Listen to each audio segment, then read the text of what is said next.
इस ट्रेलर से सबसे पहली चीज जो समझ आती है वो ये है कि कहानी अब पहले से काफी आगे बढ़ चुकी है। द राजा साहब 2 सिर्फ सीक्वल नहीं लगता, बल्कि एक डार्कर और मैच्योर कंटिन्यूएशन फील होता है। ट्रेलर की ओपनिंग काफी साइलेंट रखी गई है, जो ऑडियंस को धीरे धीरे मूड में लाती है। बैकग्राउंड स्कोर ज्यादा लाउड नहीं है, लेकिन अंदर ही अंदर टेंशन क्रिएट करता रहता है। इस बार मेकर्स ने जंप स्केयर से ज्यादा एटमॉस्फेयर पर फोकस किया है। हर फ्रेम में एक अजीब सी अनईजी फीलिंग है, जैसे कुछ गलत होने वाला हो। प्रभास का कैरेक्टर पहले से ज्यादा सीरियस और कंट्रोल्ड नजर आता है। उनका बॉडी लैंग्वेज बताता है कि कैरेक्टर का पास्ट अभी भी उसका पीछा कर रहा है। पार्ट 1 में जो राजा साहब थोड़ा लाइट और प्लेफुल था, 2.0 में वही कैरेक्टर ज्यादा ग्राउंडेड दिखता है। ट्रेलर ये क्लियर करता है कि कर्स अब सिर्फ एक आइडिया नहीं, बल्कि स्टोरी का मेन ड्राइवर बन चुका है। इस बार सेटिंग सिर्फ एक महल तक लिमिटेड नहीं लगती। कुछ शॉट से लगता है कि कहानी का स्केल अब वाइडर लेवल पर मूव करेगा। सिनेमेटोग्राफी डार्क टोन्स में है, लेकिन डिटेल्स क्लियरली विजिबल रखी गई हैं। हर सीन को ज्यादा टाइम दिया गया है ताकि मूड प्रॉपरली बिल्ड हो सके। फीमेल कैरेक्टर्स के शॉट्स शॉर्ट हैं, लेकिन काफी मीनिंगफुल लगते हैं। उनके एक्सप्रेशन से ये हिंट मिलता है कि उनका रोल सिर्फ सपोर्टिंग नहीं होगा।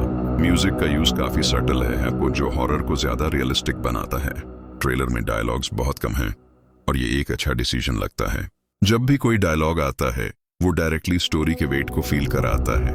इस बार हॉरर का अप्रोच ज्यादा साइकोलॉजिकल लगता है। चीख चिल्ला या लाउड मोमेंट्स कम रखे गए हैं। साइलेंस को एक टूल की तरह यूज किया गया है।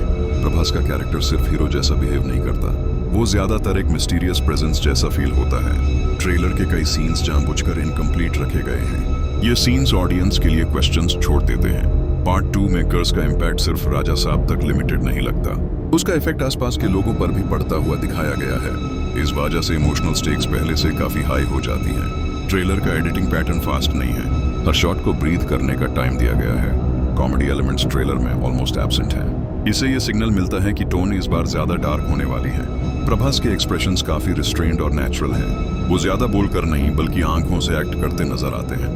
ये स्लो पेस कहानी को समझने का स्पेस देता है। ट्रेलर का लास्ट पोर्शन टेंशन को धीरे धीरे पीक पर ले जाता है।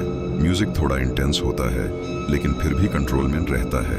मेकर्स क्लाइमैक्स से रिलेटेड कोई भी क्लियर रिवील नहीं देते। ये क्लियरली एक सेटअप ट्रेलर है, न कि स्टोरी रिवील ट्रेलर। ये फिल्म सिर्फ पहले पार्ट का एक्सटेंशन नहीं, बल्कि एक डीपर एक्सप्लोरेशन लगती है, और शायद इसी वजह से दी राजा साहब 2.0 एक्सपेक्टेशन से ज्यादा सरप्राइज कर सकती है।